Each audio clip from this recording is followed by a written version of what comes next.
오늘 함께 할 책은 참지 않을 용기.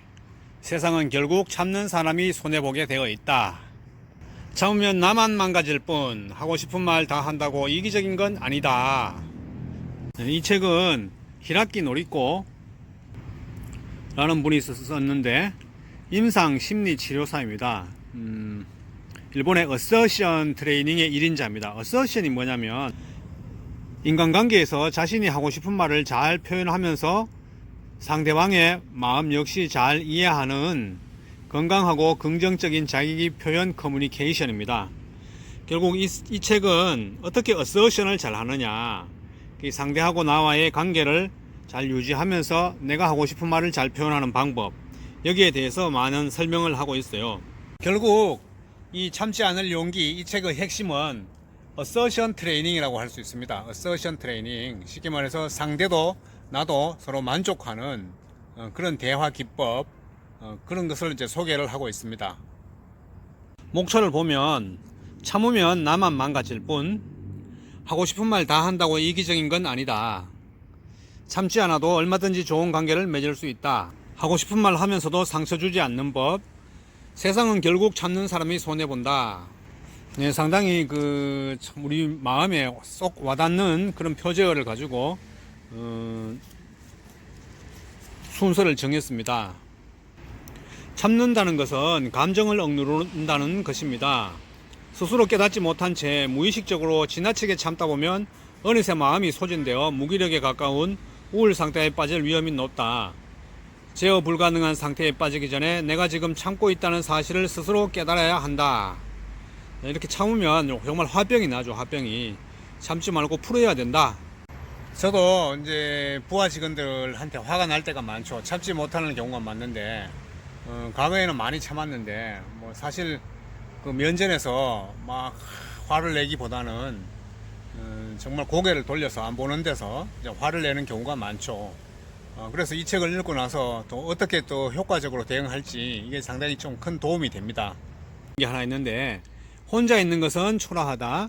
직장에서 함께 점심을 먹을 사람이 없다는 것은 서글픈 일이다. 라는 구절이 있어요. 이렇게 믿는 사람들이 있다. 이들은 그럼에도 먼저 스스로 가까이 가거나 약속을 잡는 일도 없고 늘 기다리기만 한다. 상대방이 다가오기 전에는 관계를 발전시킬 기회가 없다. 남들에게 인정받는 것을 지나치게 의식하면 결국 수동적인 입장을 취하게 되고 상대방이 나를 챙겨주지 않는 한 가까이 갈 수도 관계를 만들 수도 없다. 상대방에게 인정받기 위한 노력이 오히려 자신을 외롭게 만드는 것이다. 다른 사람에게 좋은 사람이 되기보다 나에게 좋은 사람이 되어주는 노력이 필요한 이유다.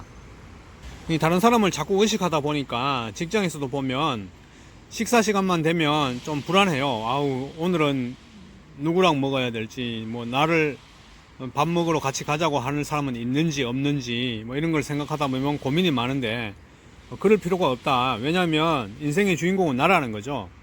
내가 좋은 방향으로 나가면 된다. 혼자 있다고 초라해지는 것이 아니고 혼자 도시락을 먹는다고 해서 결코 초라해진 것은 아니다. 결론적으로 우리가 타인에게 인정받기 위한 노력이 오히려 나를 외롭게 한다. 타인을 신경 쓰지 마라 이 말이죠. 다른 사람에게 좋은 사람이 되어주기보다 나에게 좋은 사람이 되어달라. 멋진 말이다. 그래서 저는 이제 주로 산에서 혼자 밥 먹기를 좋아해요. 왜냐하면 산에서 밥 먹고 나면 밥 먹고 동시에 주변을 걸으면서 자연의 피톤치드도 마음껏 마실 수 있고 그러면서 연동 운동도 되고 소화 운동도 잘 되니까 아주 일석이조입니다. 또 관계에 필요한 세 가지 자기 표현이 있는데, 처음에는 공격적인 자기 표현이 있고, 이건 제가 주로 많이 해요. 공격적으로 말을 너무 많이 해요. 그리고 비주장적인 자기 표현, 상대방에게 이끌려가는 그런 게 있고, 이건 너무 상대방 체면 세우고 상대방이 불쾌해지지 않도록 자신의 마음이나 의견을 내세우지 않는 그런 표현이죠. 아주 소극적인. 근데 저자가 강조하는 것은 어서티브한 자기 표현이 좋다. 어서티브가 뭐냐면 적극적이고 확신에 찬 이런 뜻입니다. 그래서 어서션 트레이닝을 해야 되는데, 이것의 요점은 뭐냐면 서로를 한 사람의 인간으로 소중히 하고 그런 가운데서 자기 표현을 해야 된다. 그것이 바로 어서티브한 자기 표현이다. 그러니까 상대를 소중히 하는 마음을 담아 그것을 정직하고 이해하기 쉽게 표현해 보자 라는 말이죠. 굉장히 좀 어려운 말인 것 같아요. 실제로 실행하기가 좀 어렵다는 거지. 한 예로 직장에서 상사가 내일 회의에 추가 서류가 필요하네, 오늘 남아서 야근을 좀 해줄 수 있나 이렇게 얘기했을 때 부하 직원은 이때 그 친구랑 약속이 있다는 거죠, 저녁에.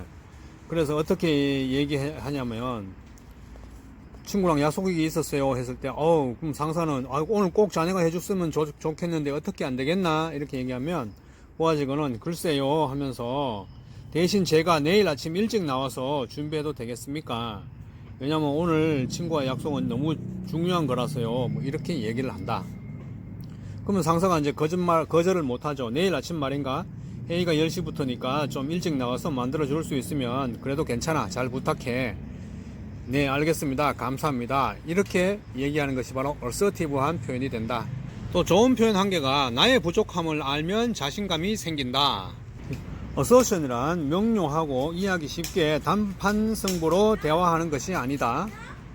서로를 소중히 하는 대화 속에서 실패를 만회하려고 노력하는 것이다. 사람이란 완벽하지 않아서 실패할 때도 있기 때문이다. 사람에게는 실패할 권리가 있다 라는 말이 있듯이, 신이 아닌 이상 인간에게는 못하는 것이 있다. 누구나 못하는 일이 있다는 사실을 전제로 하면 서로에게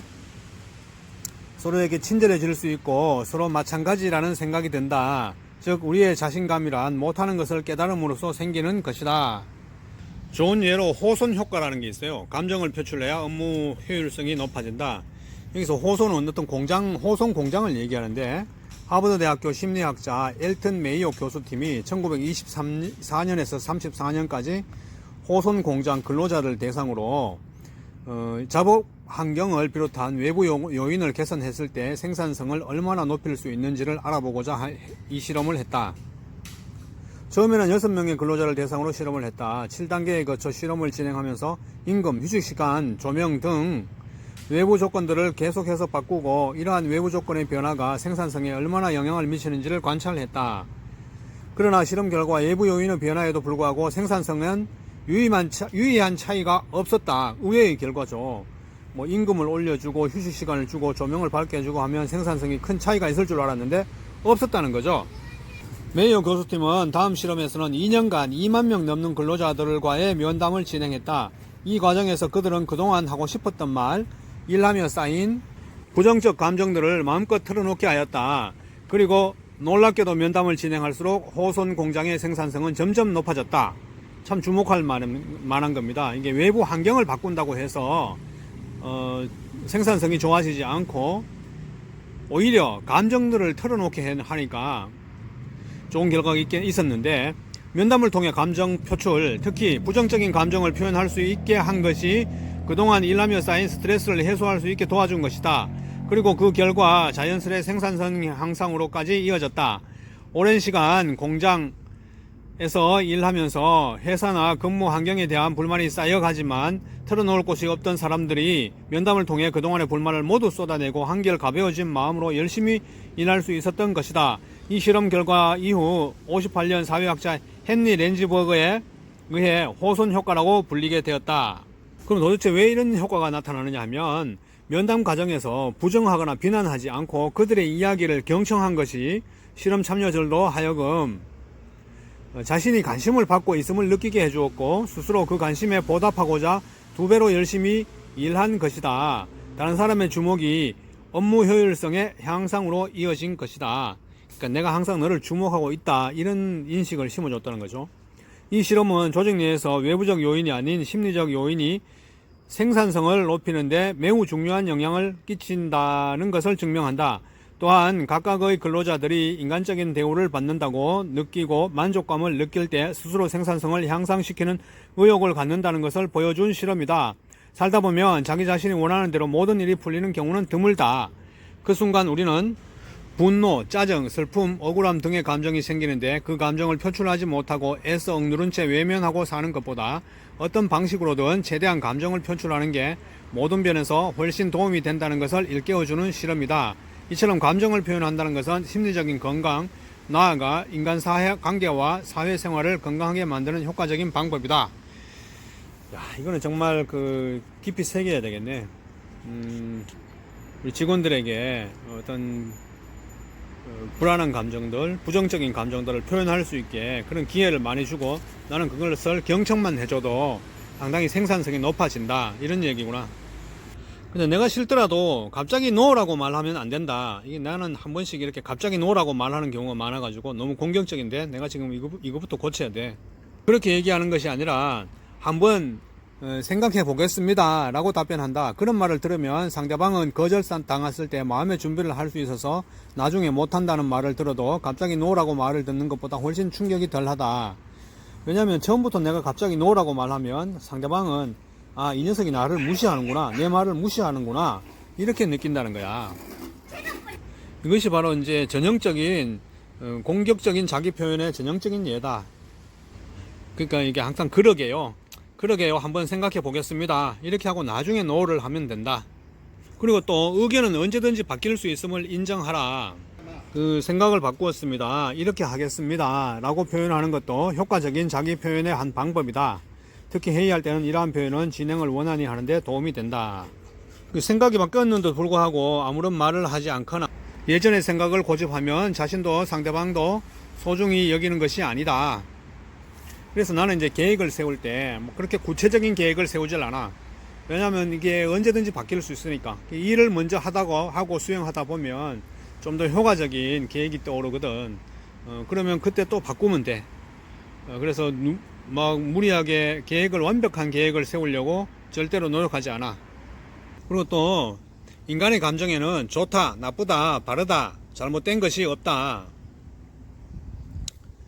그러니까 누군가가 부럽다, 그렇다면 그 부러운 마음을 있는 그대로 표현을 해버리면 돼. 그러면 부러운 마음을 표현하면 질투로 발전하지 않아. 그것이 바로 참지 않을 용기로 가는 첫걸음이다. 그리고 싸움은 자꾸 무리하게 하는 것보다 결론이 없으면 그냥 이해전으로 넘겨라. 나는 지금까지 막 그저 서로 절대 양보하지 않고 그저 소리만 지르고 목청만 높이는 싸움이 많이 했는데 이런 싸움은 안 하는 게 좋아. 그래서 일단 그만두자. 이 얘기는 일단 그만둡시다. 이야기는 일단 끝냅시다 라고 말해라. 좋은 게 일단 그만두고 휴식을 취하다 보면 갑자기 무슨 좋은 아이디어가 생각나는 거야. 상대방이 하고 싶은 말이 이런 것이었는지도 몰라 하면서 냉정하게 돌아볼 수 있고, 그리고 상황을 객관적으로 돌아볼 수 있고 감정적으로 치우치지 않게 하는 그런 시간을 볼 수 있어서 좋아.